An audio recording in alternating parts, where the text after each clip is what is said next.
السلام علیکم ورحمۃ اللہ وبرکاتہ نحمدہ ونصلی علی رسولہ الکریم اما بعد۔ میرے بھائیوں اور دوستو، بھگوا لاؤ ٹریپ بہت شدت سے اور بہت تیزی سے اپنا کام کر رہا ہے، اور مسلمان لڑکیاں دن بہ دن غیروں کے ساتھ پکڑی جا رہی ہے، اور سوشل میڈیا کے اوپر ایک نئی انیک ویڈیو وائرل ہو رہے ہیں۔ جس طرح سے ایک مہم چلائی گئی، بیٹی بچاؤ دین پڑھاؤ بیٹی بچاؤ، اور جس طرح سے علماء اکرام نے اس موضوع کو اپنا موضوع بحث بنایا ہے، اور جس طرح سے ہمارے جو نوجوان ہیں، جو سوشل ورکر ہے، اور وہ نوجوان جن کے اندر دینی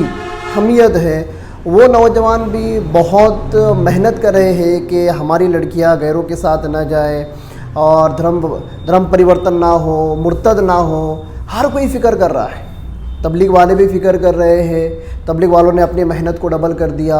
علماء اکرام بیانوں کے ذریعے سے اور الگ الگ اپنی خطابات کے ذریعے سے اس کی روک تھام کی فکریں کر رہے ہیں۔ اس کے علاوہ مسلم اسکول اور مسلم کالجز، مسلم اسکولز کے اندر بھی بہت سارے ہمارے سر اور ٹیچر لوگ بھی ایکٹیو ہو چکے ہیں، ہمارے ڈاکٹر لوگ، ہمارے وکیل لوگ،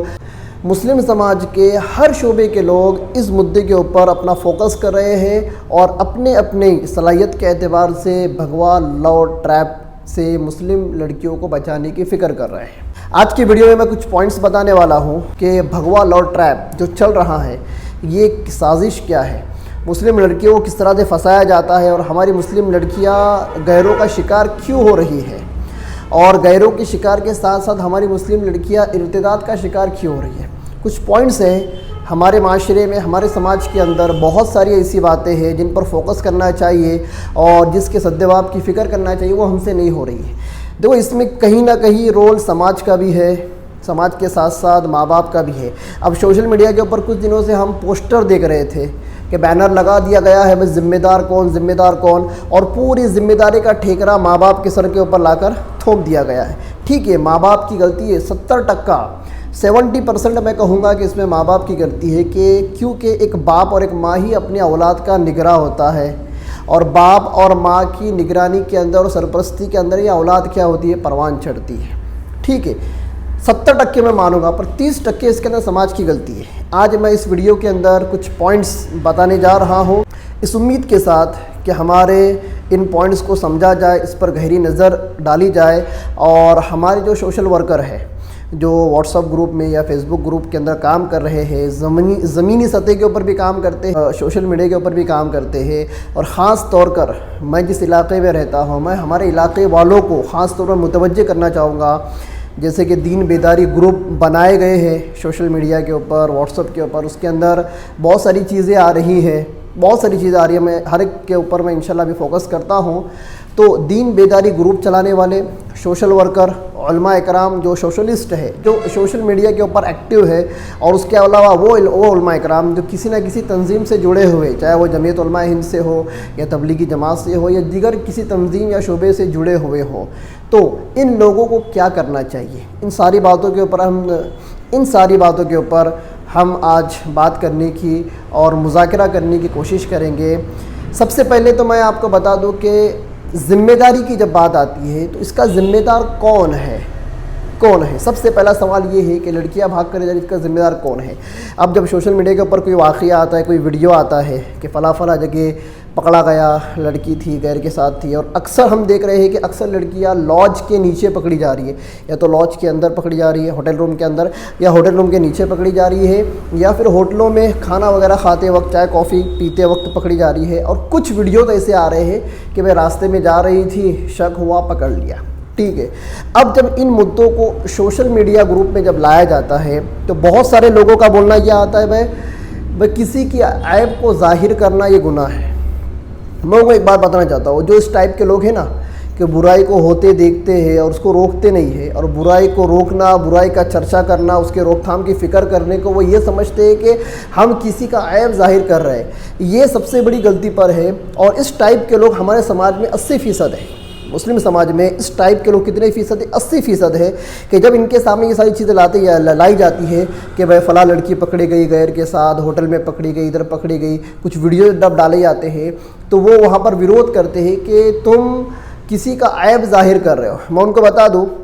عیب ظاہر کرنا ایک الگ چیز ہوتی ہے، کسی کا عیب دکھلانا، کسی کا عیب کھولنا وہ ایک الگ چیز ہوتی ہے، اور کسی کی برائی کو بتانا اور اس برائی سے لوگوں کو بچانا، لوگوں کو بچانے کی نیت سے، یا جو برائی کے اندر مبتلا ہے اس بندے کو برائی سے بچانے کے لیے اگر اس کو ہائی لائٹ کیا گیا تو اس کو شریعت کی نگاہ کے اندر عیب نہیں کہا جاتا ہے۔ پہلی بات، اگر ایسی بات ہوتی تو ہم دیکھتے ہیں کہ صحابہ اکرام کے زمانے سے لے کے آج تک بہت سارے لوگوں سے ایسے گناہ ہوئے ہیں کہ ان کو باقاعدہ کتابوں میں لکھا گیا، بہت سارے واقعات ہیں۔ بنی اسرائیل کا ہم واقعہ پڑھتے ہیں، ایک بندہ 99 قتل کیا، 99 مطلب 99 مرڈر کیا اس نے، اور پھر وہ توبہ کی نیت سے نکلا تو کسی عالم نے اس کو بولا کہ توبہ نہیں ہو سکتی، اس نے اس کو مار کر 100 قتل پورا کر دیا، سینچری کر دیا۔ پھر کسی نے بتایا فلاں بستی کی طرف جا، وہاں تیرا کیا ہو سکتا ہے، تجھے اس کا سولوشن مل سکتا ہے۔ تو یہ اس کا عیب ہی تھا نا، پھر یہ عیب حدیث کی کتابوں میں بتایا کیوں گیا۔ ایک اور واقعہ ہم سنتے ہیں کہ ایک مالدار تھا، ایک مالدار کے پاس اس کی چاچا کی لڑکی جو کہ غریب تھی مدد کے لیے آئی، تو اس نے اس کو یہ آفر دیا کہ بھائی تو میری بھوک پوری کر، تو میری پیاس بجھا، مطلب تو میرے ساتھ غلط کام کر لے، میں تجھے پیسہ دوں گا۔ حدیث کے اندر یہاں تک لکھا ہوا ہے کہ اس لڑکی نے اپنے آپ کو سونپ دیا کہ ٹھیک ہے، مجھ سے جو چاہے تو کر لے، اپنی ہوس مٹا لے اور میرے کو پیسہ دے دے۔ پھر روایتوں کے اندر آتا ہے کہ جب وہ اپنا کام پورا کرنے کے لیے جب لڑکی کے قریب گیا تو لڑکی نے کہا کہ بھائی اللہ سے ڈر اور اس طرح سے رشتوں کو پامال مت کر۔ اس کے دل میں اللہ کا خوف آیا، وہ پیچھے ہٹ گیا۔ یہ واقعہ سنا ہے نا، ایسے بیشتر واقعات یہ تو پرانے زمانے کے واقعات ہیں۔ اللہ کے نبی کے صحابہ کے درمیان بھی بہت سارے ایسے واقعات ہوئے ہیں۔ صحابہ اکرام کو زنا کی حد لگائی گئی، صحابہ اکرام میں سے جنہوں نے غلطی کی ہے ان کو حد قذف کے کوڑے لگائے گئے، یہاں تک کہ کچھ صحابہ اکرام کے تعلق سے یہ بھی آتا ہے کہ ان کو شراب پینے کی عادت تھی، ان کو کوڑے لگائے گئے تھے، اور ان کے واقعات نقل ہو کر آئے ہیں حدیث کی کتابوں میں۔ تو اگر یہ عیب ہوتا تو حدیث کی کتابوں کے اندر ان کی برائیاں جو برا کام ان سے ہوا، جو غلط کام ان سے ہوا، اس کو حدیث کی کتابوں میں نقل نہیں کیا جاتا۔ اب حدیث کی کتابوں میں نقل اس لیے کیا گیا ہے کہ یہ برائی ہے، اس کی یہ سزا ہے، تو برائی سے روک تھام کے لیے اس چیز کو بتایا گیا۔ تو وہ لوگ جو یہ سمجھتے ہیں کہ آج کل جو سوشل میڈیا کے اوپر لڑکیوں کے ویڈیو جو ڈال کر ہماری مسلم لڑکیوں کو بدنام کر رہے ہیں، یہ ان کی حماقت ہے، یہ ان کی کم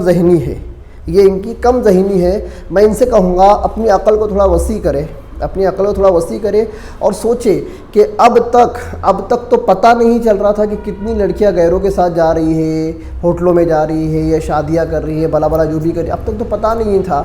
اب پتہ ہو رہا تو اس کی روک تھام کی فکر ہم کو کرنا ہے۔ جب پتہ نہیں تھا، پڑھتا تھا تو ہم کو کچھ پتہ ہی نہیں تھا کیا ہو رہا ہے، پر اب پتہ چل رہا ہے۔ اب جب یہ سب چیزیں اوپن ہو رہی ہے، وائرل ہو رہی ہے، تو اس سے ہم کو یہ سبق مل رہا ہے کہ بھائی یہ چیز ہم دکھا کر ایک دوسرے کو کیا کر سکتے، اس برائی سے روک سکتے ہیں۔ تو سب سے پہلا مدعا کہ سوشل میڈیا پر جب اس طرح کے ویڈیوز وغیرہ آئے کہ لڑکی ہوٹل میں پکڑی گئی یا ادھر ادھر پکڑی گئی یا ان کے ساتھ جو بھی وہاں کے مقامی لوگوں نے کیا، تو گروپ کے اندر جو لوگ بہت بڑے مفتی بنتے ہیں نا، میں ان کو ایک سجیشن دوں گا، ایک ایڈوائز دوں گا کہ اگر آپ اس مدعے کے اوپر کام نہیں کر سکتے تو آپ خاموش رہیں، آپ صرف خاموش رہیں، ویٹ اینڈ واچ، بیٹھے رہیں اور دیکھیں کہ یہ لوگ کیا کر رہے ہیں۔ مطلب ہے کہ جب تم کوئی اچھا کام نہیں کر سکتے تو جو لوگ اچھا کام کر رہے ہیں نا، بھلے سے طریقہ غلط ہو سکتا ہے، پر جو اچھا کام کر رہے ہیں نا ان کے راہ کا کانٹا نہیں بننا چاہیے، ایک بات۔ دوسری چیز،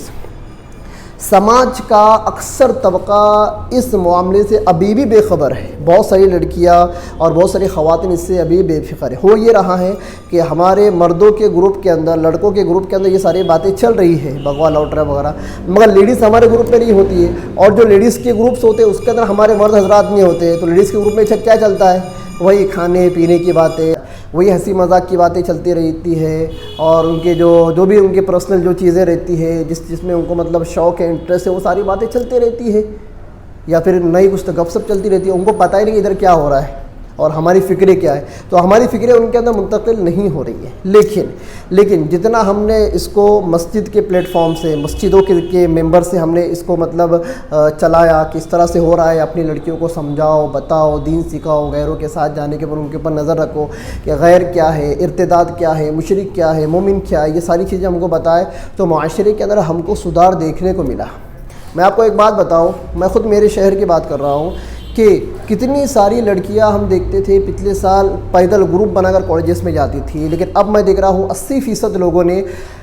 یہ کام، یہ ذمہ داری لی ہے کہ ہم ہماری بچی کو ہماری بائک کے اوپر بٹھا کر ہم خود اس کو کالج لے جا کر چھوڑیں گے اور کالج سے ریٹرن لے کر آئیں گے۔